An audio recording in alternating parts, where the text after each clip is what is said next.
Okay, so wind the clock back, I suppose a reasonable distance in I think 1995, which coincidentally was I think first started in the water industry myself. There was the significant drought, and one of the things to come out of that, the leakage rate, shall we say, of the water companies was people were somewhat surprised, shall we say, at what was going on, and from there to where we are now, if you can give us a not necessarily a whistle at all, but just summarise, what improvements or how much improvement has been made from that sort of watershed moment, if you like. Yeah, I think I will comment sort of two ways. I recently attended the smart metering summit, and there was presentations from outside the UK, and there's different perspectives of what the drought is, because you could probably ask the question now in the UK after the last 12 month, the amount of rainfall we've had is why we're talking about a drought and scarcity of water. But I think, it is a global sort of thing that, that's presented from Southeast Asia, Southeast Australia, and they talk about desalination because they really are in a prolonged drought. So I think there's a difference of an event to a prolonged situation. I think with the climate one is, people would probably sort of say, with the rainfalls, why are we talking about drought and leakage when we got plenty of water? But the water is not necessarily where you want to consume it. So you still need a distribution network to take it from reservoirs to consumers. So I think probably the drought as a driver for leakage is maybe not as resonating with consumers because it's all raining, but still there's the issue of leaks within the network to transport it from a place where there is lots of water to the consumers. So I think, I think there's two ways of looking at it: from a consumer's point of view and within the industry. I think within a consumer, there's other things to worry about than scarcity of water at the moment, the more important things. But within an industry, absolutely, there's still the leakage, which we'll talk about in the later next questions. Yeah, and again, at that similar time, back 1995 and beyond, there was a lot of talk about the economic level of leakage, which I guess acknowledges that you can't spend the whole of your time and devote thousands of engineers to trying to find leaks and repair them and stuff, because that costs prohibitive amounts of money. Is that still the driver for the industry? So it sort of sets aside a certain amount of resource to address the issue, knowing that it can't ever have completely leak-free infrastructure, or is something replace that? What's the approach, I suppose, at the moment to leakage? I think it's smarter. I mean, there was word about smart metering at this call. If you have more employees for utilities physically going around, that's not a very efficient way of checking the leak. Is there a smarter way of checking the leak? And I think metering was always a resident thing. I'll answer that as a consumer to start with, that water, a dripping tap, there was more of an annoyance rather than it was costing me money. Whereas now with metering, well, you're going to get bills for that water, whether you're consuming it or it's a leak.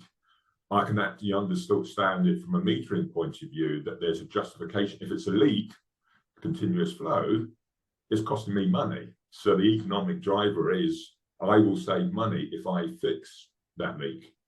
I think the interesting thing we rolled out with metering, smart metering and the households was, do you push the onus on the individuals that can't afford to, the cost of the repair? Because one of the things is to push consumers to have metering, well, maybe increase their tariffs so it's actually more expensive, so they'll see more gain of actually fixing the leak.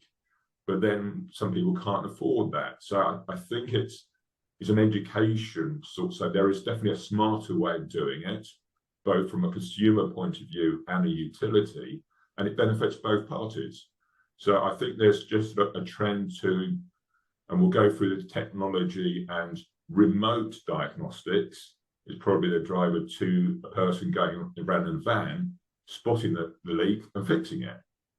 So I would say, I hate the word using smart too often, but working smarter, I think, is the key. Yeah. So again, with hopefully I won't keep going back to 995, but from there to where we are now, the technology has come on a lot. So what you've outlined, perhaps in a bit more detail, share the types of technology and smart water, digitalization, what is clearly come into the industry. So what ways are now available that weren't available in terms of, as you say, pinpointing where things are escaping from the infrastructure, yeah, and therefore remedial action can take place. Yeah, and I'll answer two ways. I mean, my background is metering. Everyone says, unless you measure it, you can't do anything beyond there. So first of all is the measurement. And I think some people understand it from a billing point of view. If you fill up with petrol at a garage, you have a flow meter and you charge how much petrol. If you have to use more petrol, it's going to cost you more. If you have less petrol, it's going to cost you less. So I think everyone understands from a billing point of view, but then also from a measurement point of view, that was also identifying a leak. So you're paying for something. If you look at your toilets and your bath and everything else, but if you've got a leak that's continuous flow, you're not actually, well, you are consuming it, but it's a waste. You're not actually consuming it, but you're still paying for it. So I think from a metering point of view, the measurement is not just how much you're consuming, it's non-revenue water leakage.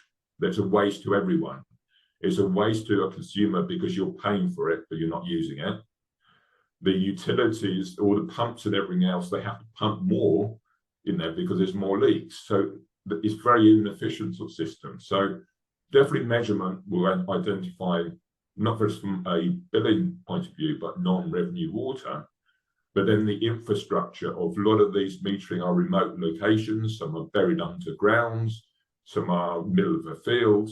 How do you get that data back to somewhere to make it meaningful data? And definitely when we go through there, the infrastructure connecting devices in contact with the water to transmitting it to data for users that want to use it, the infrastructure, I would say, is the biggest change and will continue to change in our generation. And in terms of metering, I guess everyone is aware that large amounts of meters have been installed, and I think when new houses are constructed, it's compulsory to install. But there are plenty of us that are still unmetered. So, yeah. And I know it can be seen as a bit of an emotive issue, but do you think until there is universal metering, then this problem will still exist to a certain extent? Because for those people that have dripping taps but still pay just a flat rate every year, there's no incentive to address that issue. So universal metering is the only way to solve that. But I say it's understandably, if people are forced to do it, there's resentment. So it's a difficult scenario to address. Yeah, and I think that was the sort of tone of the utilities presenting it, that, and it's not just households, it's residential, commercial, it's schools and hospitals before you get into large companies. There's lots of consumers all around, so it will be nice to put metering on every single application, but economically, is it possible? But then also, can you install it? There's lots of, the implementation is a lot more complex than, yes, in an ideal world, you want metering all over the place, you can spot the leaks, everyone will be happy, but the implementation of that and the upkeep is a huge challenge. And in terms of going back to a bit more detail on some of these, the technology solutions that have been developed, I mean, I'm thinking in terms of the control and monitoring of the actual water pressure in a pipe. I guess once upon a time, people just sort of sent it down on whatever pressure, didn't really worry. But now it's possible to be as nuanced as required, or at least try and optimize the pressure.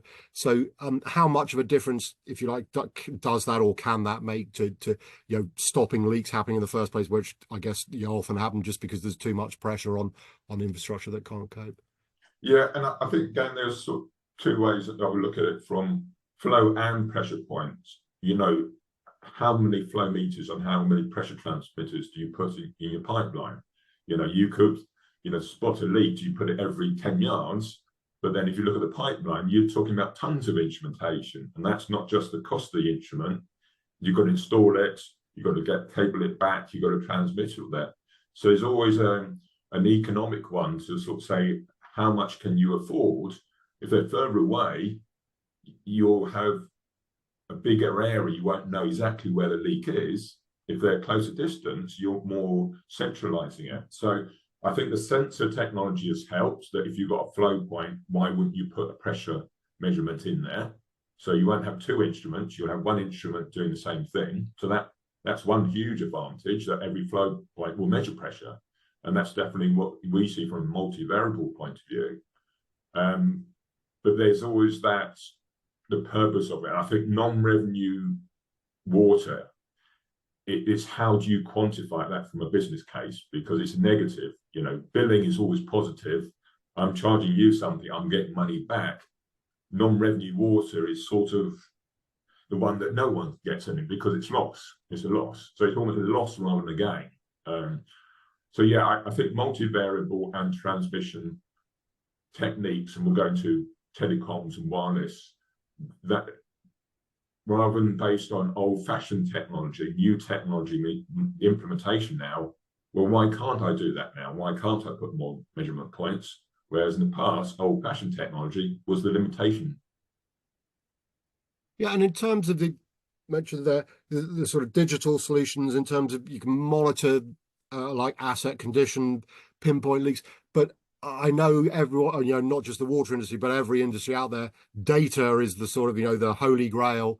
And are we talking both data sort of the moment, if you like, to identify things as they happen, but also historical data, or just building up a picture of what's going on a longer term basis? I don't know if you can just sort of expand or clarify that a little bit. I probably haven't put it too well, but well, Emily, it's probably the biggest sort of discussion that, you put more data in, you got more data back. Sometimes that can be too much data. You don't actually know what you're looking at because you got so much information. So I think the sort of key, and the modeling now. So you got levels, you got the measurements, more data. First of all, one of the key things that we have, how do you know that's good data? And I think particularly with flow, you can put a flow meter, but how do you know that's working fine? How accurate is it? So, and we'll talk about, ABB later on, but verification is a key one. So you want good data coming into whatever you're going to be doing. So no matter how good your modeling is, if you've got bad information coming in, you're going to get a hell of a lot of bad information coming out. So that's the first thing we're not. But then, modeling techniques is you bring it into a central system. It's not just an algorithm. They're talking about AI technology, of there is so many permutations. What's happening with the weather? That will impact of your demand each day. Today is not going to be the same as 12 months ago. There's going to be so more variables that what actually are you looking at? So I think there's a challenge is, and this is going presented, a smart one, is you can make very complex modeling, but is that too complex, or is it simple modeling to get useful information out? And I think the key thing is you can have a broad spectrum, but you can have good data coming in and to actually have good information. Sometimes you can have too much one. So I think there's definitely a discussion in there. You can do lots of modeling. AI is being talked about, but is that relevant to what your organization? How do you fix it? Identify the leaks. Is that right for consumers? So too much data can be also a hindrance as well.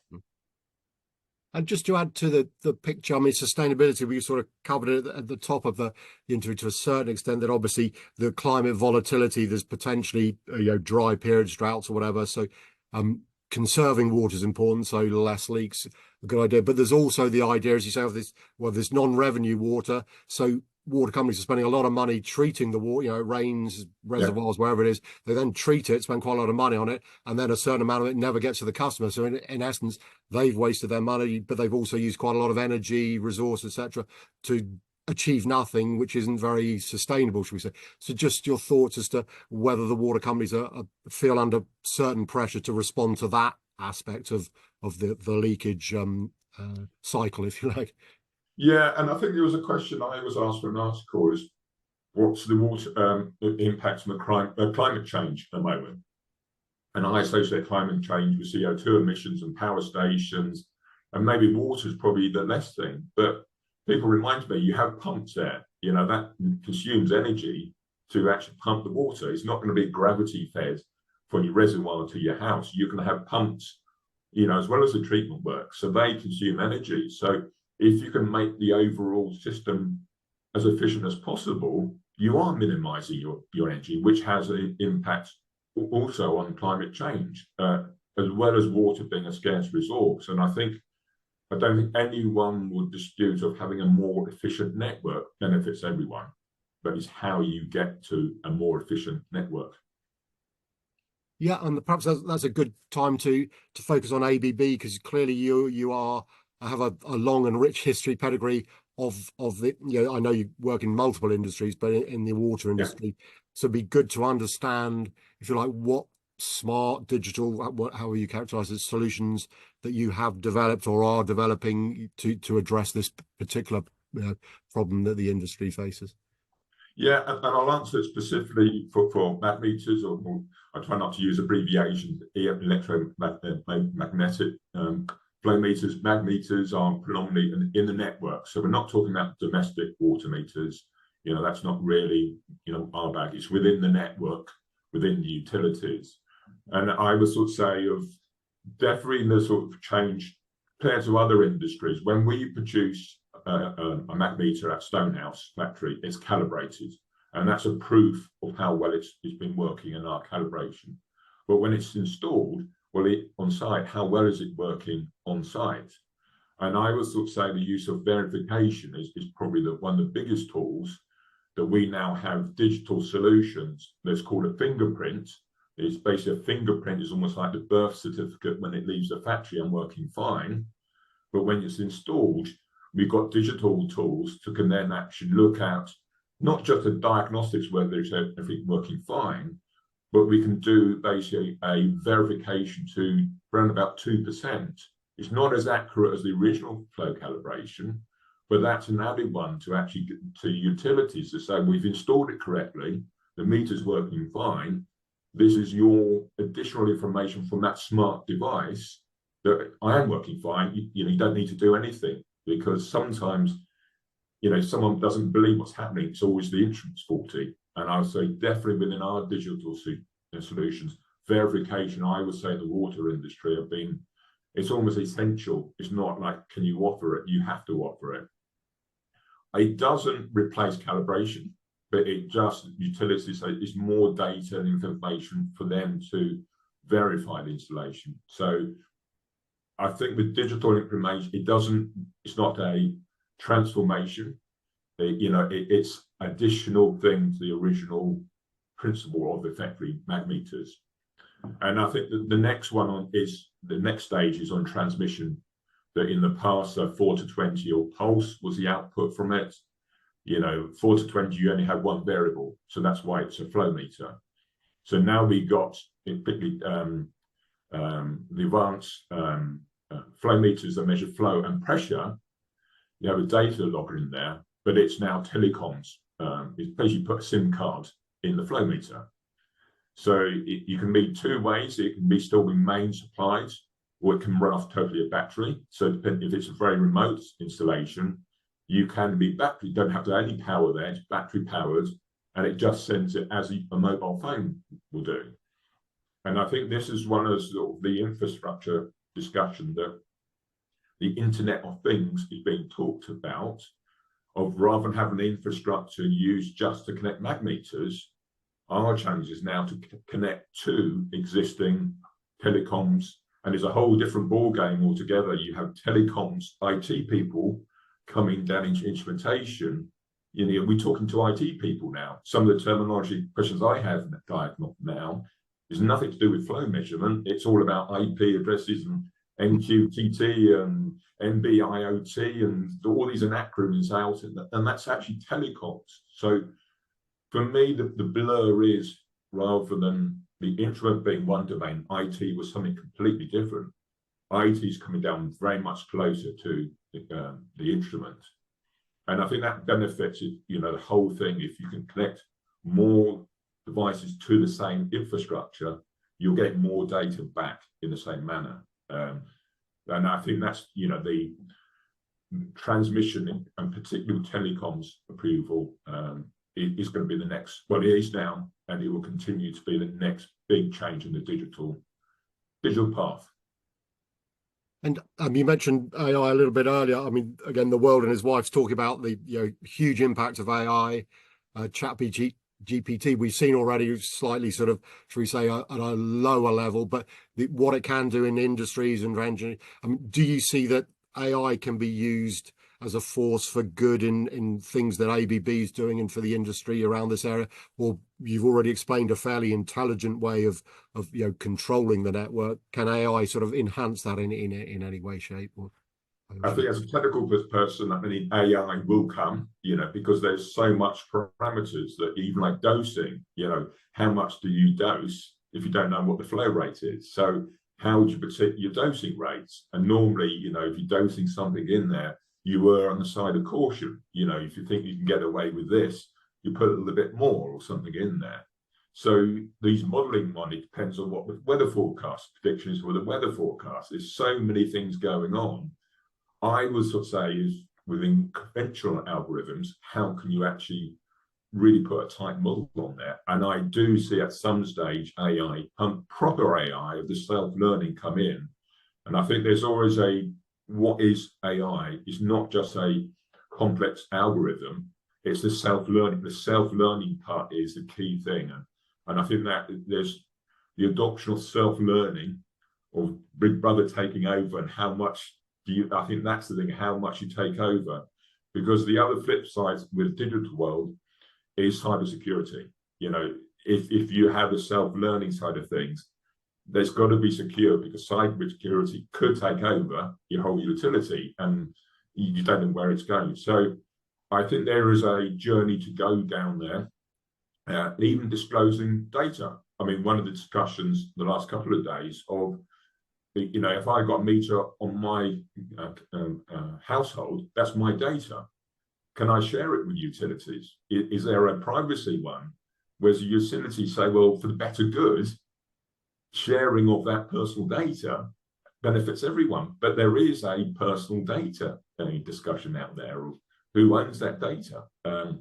So yeah, ideal world, yes. I think there's lots of challenges and discussions to go through of how far we adopt it, whether it's the true Big Brother taking over or whether elements. And I think like most things, there will be elements of it.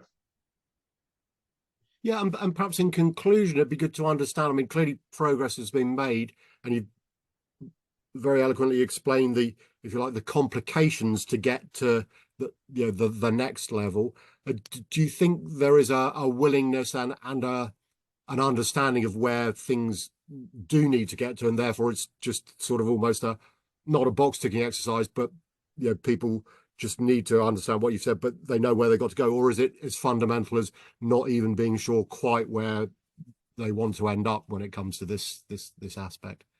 I think everyone will say they know where they would like to end up.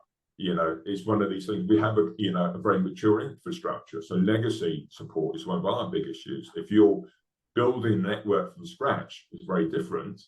But you're not going to rip out all the old meters, so there's still a legacy one of supporting meters that's already in place, let alone putting new meters in.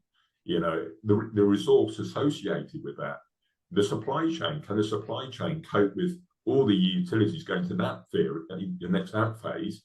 So you want more flow meters, then suddenly the supply chain can't cope with it. So I think there's lots of I think we're not there yet, and that's a conclusion for utilities. The population is growing. It's almost, we're always going to be catching up because the population is growing up. There's more water demand. There can be more challenges. So I think digitalization is the route. We can't do it the old way we did it. So working smarter is the only way we can do. So I think we are heading the right direction, but there's lots of practical aspects of it that will be a challenge.